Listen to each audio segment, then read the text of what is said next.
Olá, bom dia, amigos e amigas do canal Investidor Bairro. Meu nome é Paulo, sou analista de sistema, engenheiro de produção e apaixonado pelo mercado financeiro. Dando continuidade à nossa leitura dos relatórios gerenciais do mês de maio, vamos falar do Vigia, VGIA11, Valora CRA, Fundo de Investimento nas cadeias produtivas do agronegócio, ok? Nós vamos deixar aqui o link do relação com o investidor. Acho que é interessante, né? Se quiser fazer o cadastro, só colocar o e-mail e enviar.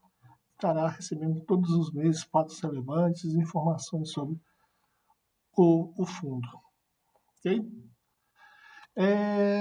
Não é uma indicação nem de compra nem de venda, nós estamos fazendo uma leitura de caráter educacional, beleza? E também é para a gente poder discutir, né, com mais propriedade quando nós estivermos um pouco mais à frente, tá? Com todos vocês aqui. Então se inscreva, deixe seu like, compartilhe com seus amigos e não esqueça de acionar o sino de notificação. Vamos lá para o relatório do mês de abril. Aí, conforme está no mês passado, ele fala que a totalidade do seu patrimônio está alocada em R$100, então não tem nada em caixa, distribuindo 27 ativos, no total investido de 924,5 milhões. Os demais recursos, caixa para dividendos e despesas, estavam investindo em instrumento de caixa. Tá? Agora não está mais, está tudo em R$100. Aí comenta que a distribuição do rendimento do fundo referente no mês de abril de 2023 foi de 13 centavos, a cota equivalente à rentabilidade CDI mais 6,4% ao ano, com base no valor patrimonial de R$ 9,51. Beleza? Está aqui, R$ 9,51. Em abril, o fundo foi mais uma vez o FIAGRO listado com o maior volume médio diário negociado, com 4,1 milhões, o que representou 20% do volume total negociado de FIAGROS. Então, 20% do que foi negociado de FIAGRO foi somente o Vigia 11, tá? O fundo encerrou o mês com 83.038 cotistas, 83.038 cotistas, crescimento de 15,6% em relação ao mês anterior, o que representa 32% do número total de investidores de todos os FIAGROS que estão no mercado. O principal foco de gestão nos próximos meses será aumentar a diversificação da carteira, seja geograficamente e ao longo do zero da cadeia produtiva. Então, isso são pontos importantíssimos para termos como um guidance, né? Também como ter um roadmap do que o fundo está pretendendo nos próximos meses. Outra ponta, né, que é uma informação muito importante, que é a informação adicional do CRA Languiru, né, que está em um processo bem...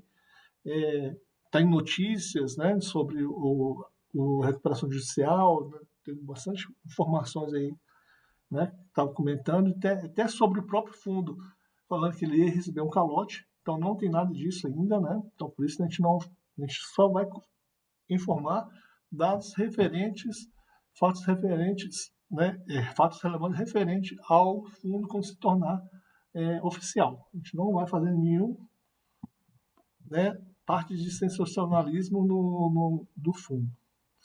Ele fala que corroborando, né, com os esforços da gestão em assegurar o melhor forma de crédito concedido, foi adicionada garantia de alienação fiduciária das máquinas e equipamentos do CRAs no Viru, integrando a carteira do fundo no montante de 50,1 milhões. Ainda a gestão permanece cobrindo de perto, né, esses ativos da carteira do fundo e informa que até o momento a remuneração do CRAs continua adimplida. Então tá tranquilo por enquanto, aqui não tem nenhum problema, né, com o Languiru para Vigia. Mês passado também teve essa mesma nota, né, isso pode ter comentado. Então continua aqui nessa mesma informação. Aí tem aqui todos os dados aqui referente ao mês, tá? Então vamos aqui no DRE. Aqui são pontos muito interessantes, né? Cada um tem uma forma de interpretação, então a gente transporta sempre essas informações para dentro de um Sheets, né? Que é um correlato do Excel para Google. Beleza? Isso aí só para facilitar. Então, as caixas as entradas, né, receitas, foram R$ 12.124.059,18, que CRA, né, que está aqui como receita, vocês foram os pagamentos recebidos. CRA em negociação, nós tivemos um débito, né, na verdade, um negativo de R$ 5.210,78, ok? Outros ativos aqui foram um saldo positivo de R$ 94.779,49. Despesas recorrentes e não recorrentes tem esse valor, e no final dá esse saldo, um resultado de R$ 10.343.148. Note-se, né, que esse valor aqui, né, que é a distribuição, foi menor do que o resultado. No mês anterior, o resultado foi bem maior do que né, que a distribuição, e também no mês de fevereiro a distribuição foi maior. Então, e também tem 2 pontos aqui que é muito parecido com o Vigir, né? Que foram 18 dias úteis, que é normal, né? Que foi de menos dias úteis. Então, quando teve 23 dias úteis, a receita foi bem maior, né? Referente aos meses de abril e de fevereiro. Outro ponto, talvez, para poder tranquilizar aqui, né, a turma toda, que o resultado, né, dos últimos 12 meses ele é maior do que a distribuição, e o desde o início também, né, o resultado aqui é maior. Beleza? Então, esses são pontos bastante importantes. Aqui ele fala, né, que no fundo encerrou no mês de 2023 com reserva caixa de 45 centavos por cota para eventuais distribuições de despesas, incluindo a taxa de performance. Então tem esse ponto aqui, né, de 5 centavos, aí tem o acumulado de 6 meses, né,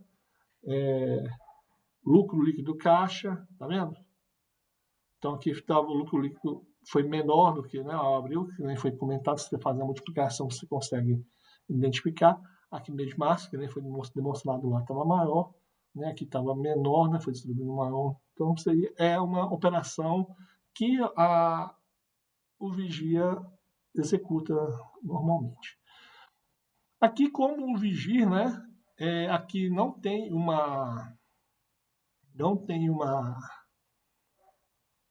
um status aqui de adimplência ou não adimplência, mesmo ele comentando ali em cima, né, que não está nada inadimplente, mas acho que seria um dado bem visual, bem legal para a gente. Outro ponto aqui importante, que foi comentado, que eles estão querendo diminuir, né, a quantidade de disposição no Bela Agrícola, né? Foi uma informação que foi, né, informada aqui na parte do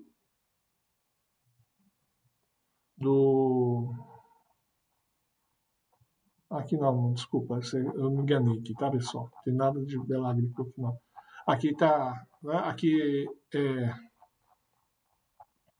aqui eles estão, na verdade, totalmente, isso aí é muito relatório ao mesmo tempo para fazer leitura, né?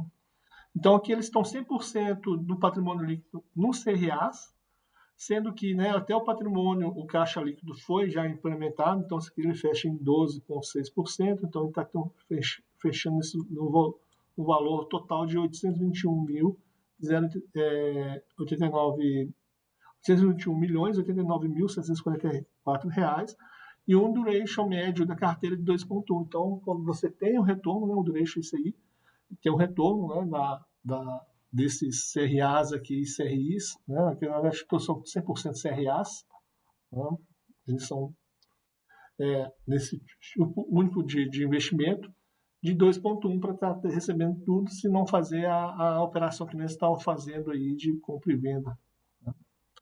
Então aqui ele tem uma parte aqui, né, de duration de 2,1 anos, que nós comentamos aqui em cima, sendo que eles aqui, a carteira de CRA, né, de CDI mais 5,7 ao ano. Então ele é bem agressivo no retorno, né? Se ele está em 13,75 nesse momento, então está um 18% ao ano de retorno.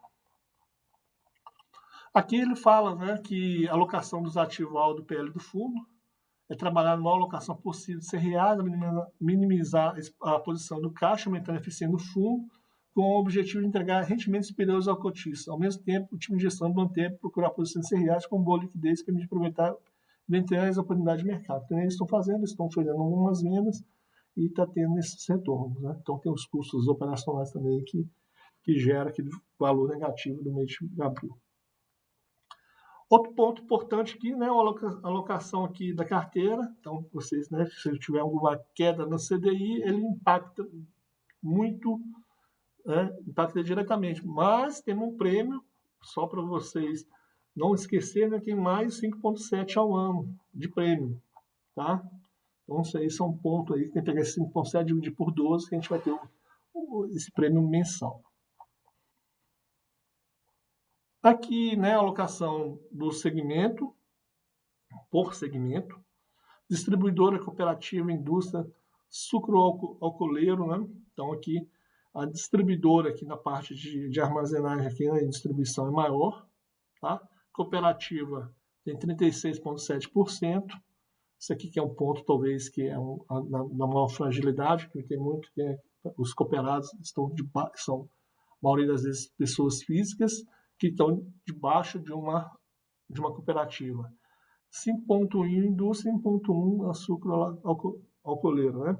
E aqui todas as regiões, né, da exposição geográfica. Isso que eu queria fazer uma expansão para poder ter uma pulverização aqui de risco. Aqui está falando de rendimentos mensais e retorno total do fundo. Isso aqui é interessante porque tem em todos os fundos da Valora, né? Dentro da primeira emissão, para fazer uma avaliação de retorno. Isso aqui são dados adicionais interessantes. Aqui, história de rentabilidade e cada um do detalhamento dos ativos. Isso aqui não vamos fazer um vídeo, como nós falamos, especialmente do Vigia. Ok, pessoal? Aqui, só para a gente voltar aqui nesse ponto, é um relatório que nós montamos, né? Para que a gente transponha os dados lá do DRE, né? Para a gente manter com acompanhamento e avaliar bem de perto, né? A performance. Então, a gente pega também os valores patrimoniais. Então, tem alguns pontos aqui que poderia melhorar no relatório, né? Que é a quantidade de cotas, o valor patrimonial, né? no exposto dentro do documento, tá? Aí facilitaria bastante, né, para todos esses dados aqui. E a gente vai estar montando e acompanhando isso aqui mensalmente, né? Todo o relatório gerencial que for exposto para a gente. E a gente acompanha sempre, né? Fazendo a leitura e fazendo um comparativo com o relatório do mês anterior, né? Que se teve alguma coisa diferente ou não. Né? E aqui é um dos pontos que a gente consegue enxergar, que é que eles estão, hoje eles não têm nenhum caixa, eles movimentam, já, né? Não deixam em caixa, já faz uma nova aquisição. É um fundo bastante ativo. Então, para encerrar, né? Não é uma indicação de compra de venda, é uma leitura do relatório. A gente vê aqui que é bem didático, tá? E a gente vê que muita exposição de como que é um fundo do Fiagro e um fundo de papel, né, referente a dívidas. Eles têm alguns entrelaçamentos, sim, mas a operação no final ali são bem diferentes, porque precisa ter a expertise, né, no mundo do agro, e o outro no mundo, né, do imobiliário, para quê? Né? Além de conhecer bastante as leis, né? Para você ter todos esses pontos aí fechados. Então, né, esse é o papel do fundo. É muito importante para manter esses resultados. Então, o Vigia é um fundo bastante audacioso, né, que está hoje exposto 100% do patrimônio dele, não tem nenhum caixa ali. Então, o que ele consegue fazer de movimentação é na compra e venda dentro do mês. Então, esse aí acho que é um dos, né, dos pontos aí que vocês precisam ter conhecimento, mas é um fundo que está dando retorno, mesmo no momento, né, que comentaram aqui, né, que as microcrises, os pequenos detalhes, o que são as amarrações do fundo, são o que é mais importante para poder trazer o resultado para o cotista. Ok? Muito obrigado a todos por nos acompanhar até aqui. Não esqueça de deixar seu like, compartilhar com seus amigos e familiares. Uma boa semana e bons investimentos. Tchau, tchau.